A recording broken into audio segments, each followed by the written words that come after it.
Dhe tani lajmi kryesori ditës së sotme është që Veldin Hoxha është futbollisti i radhës që i bashkohet kombëtarës së Kosovës në futboll, një lajm i jashtëzakonshëm me një futbollist me potencial të madh.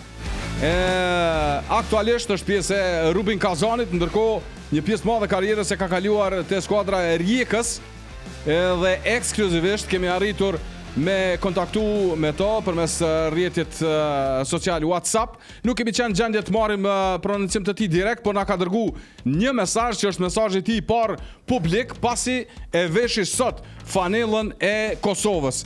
Dhe kjo është ajo që na ka dërguar neve në redaksinë e Radio Dugaxhinit, emisionin Sportfolio. Ndjehem shumë mirë dhe mezi po pres të filloj të luaj për Kosovën. Shpresoj që t'i përmbush pritshmëritë që kërkohen nga unë dhe gjithmonë do të jap maksimumin tim. Forca Veldin Hoxha! Perfekt!